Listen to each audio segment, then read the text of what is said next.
Viral pidato Kiai Haji Syukron Makmun ingin didengarkan oleh Presiden Bapak Prabowo Subianto. Dan nanti juga Kiai Haji Syukron Makmun ingatkan para habaib dan memberikan pesan buat kita semua. Oke, mohon disimak sampai akhir biar nggak gagal paham, baru berkomentar ya Bapak Ibu.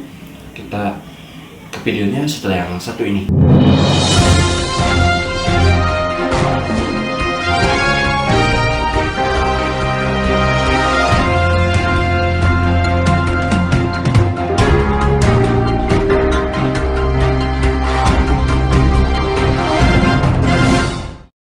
Untuk menuju baldatun thayyibatun wa rabbun ghafur. Mudah-mudahan pidato saya didengar oleh Bapak Prabowo. Untuk menuju baldatun thayyibatun wa rabbun ghafur. Wa idza hakamtum bainan nas an tahkumu bil adli. Kalau kau menetapkan hukum di antara manusia, tetapkan hukum yang adil. Jangan berbuat dolim pemerintah. Quran menyebutkan dalam hadis politik, dalam ayat politik, la yajrimannakum sana'anu qaumin ala alla ta'dilu i'dilu huwa aqrabu littaqwa. Jangan karena kau benci pada satu golongan, karena kau benci pada satu kelompok, walaupun tidak melanggar, masukkan penjara karena benci. Jangan karena kau senang biar korupsi ngerampok duit rakyat, kau simpen orang itu di hotel sehingga penegak hukum mencari kagak ketemu. Sampai sekarang masih ada yang disembunyikan itu, saya tahu namanya.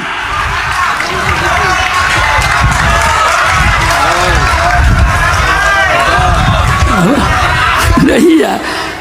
Nah, supaya saudara terbuka sekarang ini bahwa Islam itu agama yang sempurna, bukan seagama tahlilan saja, bukan agama solawatan saja, bukan agama bungkus berkat saja, tapi Islam bicara soal politik. Ayo, yang ahli tata negara kumpul dengan saya, adu mana lebih bagus, tata negara Al-Quran atau tata negaramu yang kau peroleh dari Amerika dan Eropa itu. Tata negara saya peroleh dari Quran. Adil. Ini termasuk unsur utama dalam menuju negara adil dan makmur. Keadilan. Jangan sampai kedoliman.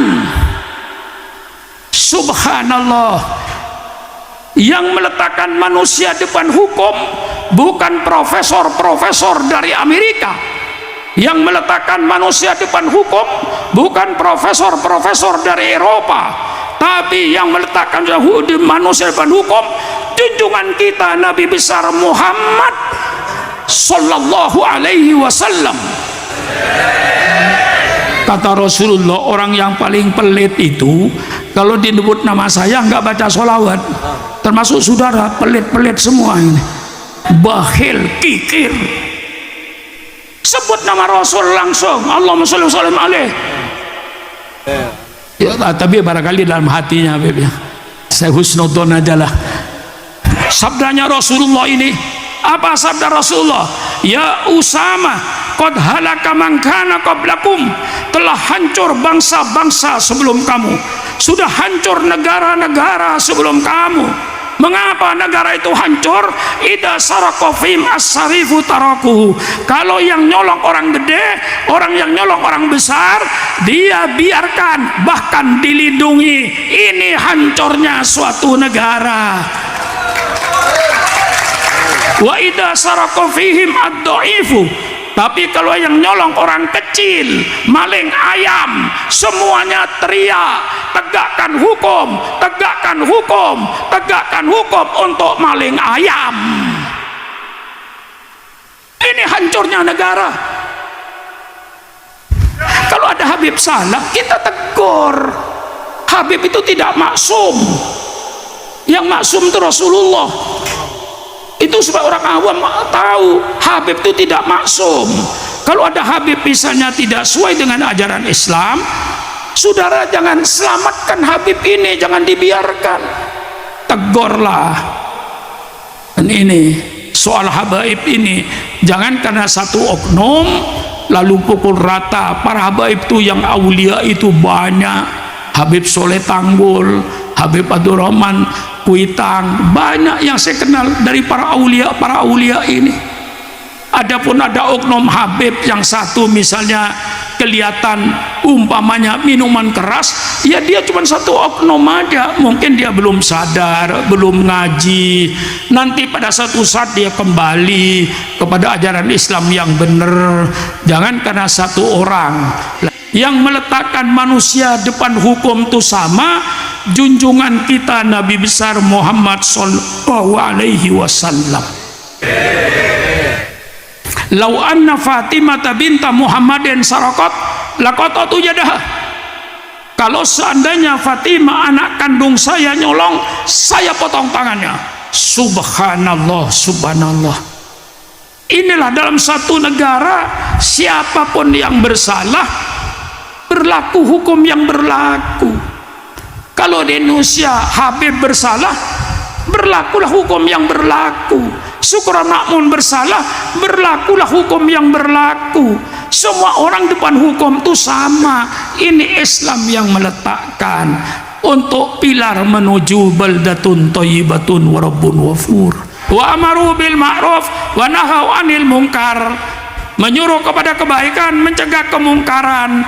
Ketua RT-nya amar ma'ruf nahi mungkar, ketua RW-nya amar ma'ruf nahi mungkar, lurahnya, kepala desanya amar ma'ruf nahi mungkar, camatnya amar ma'ruf nahi mungkar, bupatinya amar ma'ruf nahi mungkar, gubernurnya amar ma'ruf nahi mungkar, presidennya amar ma'ruf nahi mungkar, menterinya amar ma'ruf nahi mungkar, anggota DPR-nya dan pejabat-pejabat pemerintah yang lain amar ma'ruf nahi mungkar. Baru terwujud baldatun thayyibatun wa rabbun ghafur. Bagaimana akan terwujud baldatun thayyibatun wa rabbun ghafur?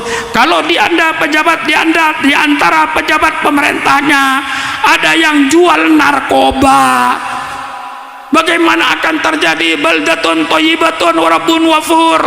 Kalau di antara pejabat-pejabat pemerintahnya membekingin perjudian, membekingin pelacuran, membekingin minuman keras, hancurlah negara ini karena pejabat-pejabatnya yang tidak amar ma'ruf nahi mungkar. Bagaimana?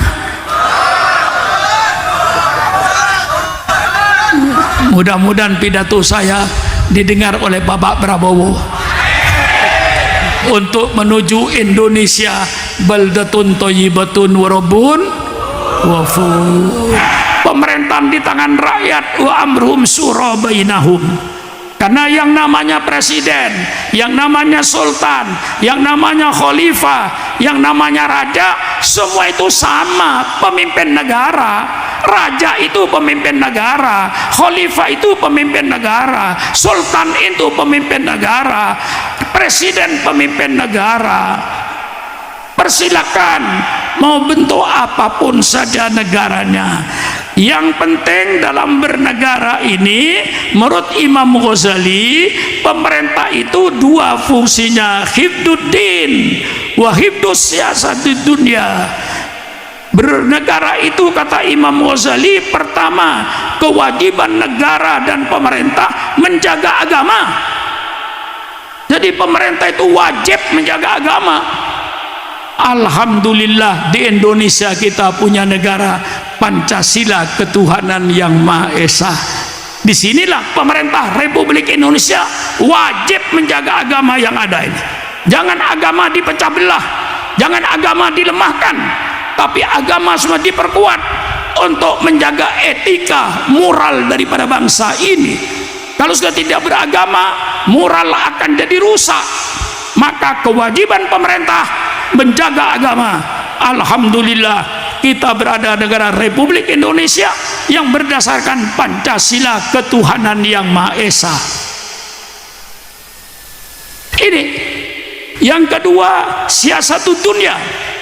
Kewajiban pemerintah mengatur urusan dunia, ekonomi rakyat diurusi supaya rakyatnya hidup subur, makmur, keamanannya dijaga supaya rakyat merasa aman, naik motor dari satu kampung ke kampung lain tidak pernah merasa takut walaupun jam 1 malam.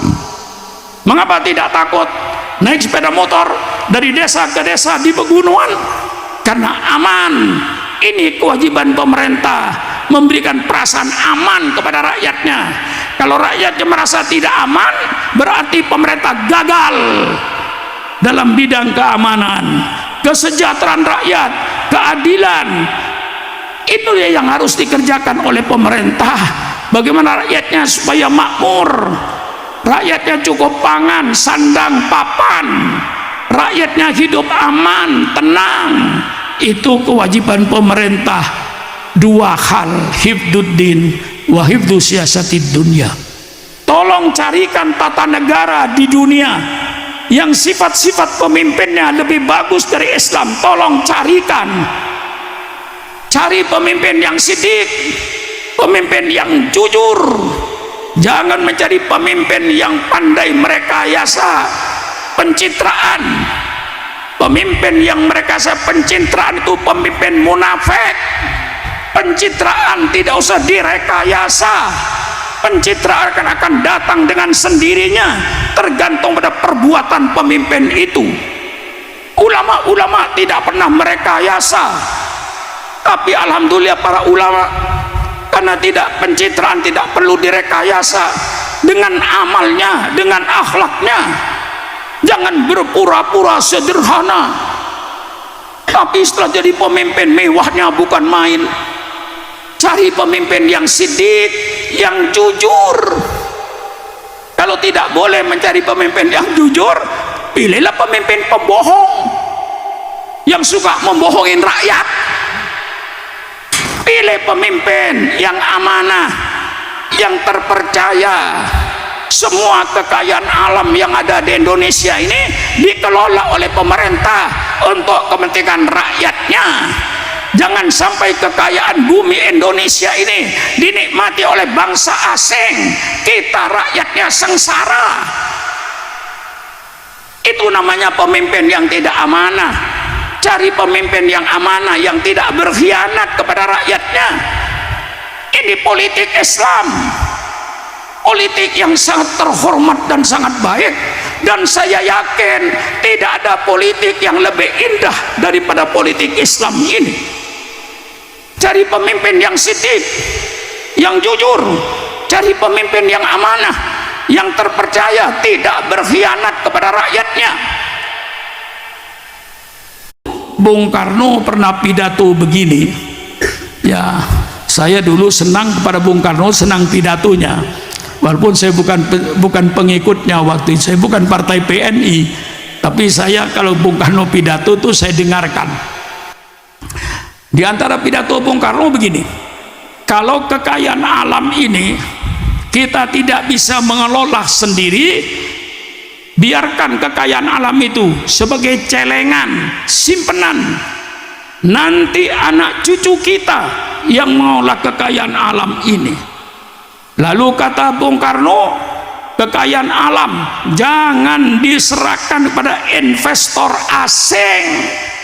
Kalau kekayaan alam itu dikelola oleh investor asing, nanti bangsa Indonesia akan menjadi ayam yang mati kelaparan di lumbung padi, akan menjadi itik yang mati kehausan di sungai. Itu kata Bung Karno. Ya sekarang ini terjadi. Siapa yang menikmati batu bara? Siapa yang menikmati nikel di Indonesia? Siapa yang menikmati timah di Indonesia? Siapa yang menikmati emas di Irian Jaya itu? 2 gunung emas sudah habis. Kalau ini dikelola oleh pemerintah untuk rakyatnya, barangkali rakyat ini suruh nganggur. Tiap bulan gaji 5 juta masih cukup, nggak usah kerja bangsa Indonesia ini. Kalau kekayaan alam itu dikelola dengan jujur, Cari pemimpin yang amanah, itu Islam. Cari pemimpin yang tabligh, pemimpin yang transparan, menyampaikan kebenaran, bukan pemimpin yang menyampaikan kebohongan. Cari pemimpin yang fatonah, yang cerdas, yang pinter. Jangan cari pemimpin yang pelongo-pelongo, pemimpin yang tidak ngerti persoalan negara, pemimpin tidak mengerti persoalan internasional. Kayak saya ini kecil-kecil pemimpin di pondok, kalau ditanya orang mesti saya jawab. Bagaimana Pak Kiai kurikulum sekolahnya? Saya jawab. Bagaimana Kiai disiplin pondok? Saya jawab. Bagaimana Pak Kiai dapur? Saya jawab. Bagaimana Kiai soal keamanan? Saya jawab. Karena saya pemimpin. Tanda-tandanya pemimpin blow on, tanda-tanda pemimpin bodoh. Saya ditanya oleh Habib, bagaimana Pak Kiai soal kurikulumnya sekolah? Jangan tanya saya, tanya kepala sekolah. Itu tanda-tandanya pemimpin bodoh. Allahumma sholli ala sayyidina Muhammad wa ala ali sayyidina Muhammad. Ya, Bapak Ibu, itu dia ya tadi yang mana pidato dari Kiai Haji Syukron Makmun ingin didengarkan oleh Bapak Presiden kita Prabowo Subianto, yang mana Kiai Haji Syukron Makmun mengingatkan kepada Bapak Prabowo ya, tegakkan hukum seadil-adilnya, tidak pandang bulu, tidak pandang miskin kaya, hukum harus ditegakkan seadil-adilnya. Kita melihat ya kemarin yang sedang viral juga ya kasus korupsi Harvey Mois ya, yang mana beliau dihukum cuman 6 tahun penjara, dan ini sangat-sangat mengecewakan rakyat Indonesia. Seperti itu ya Bapak Ibu.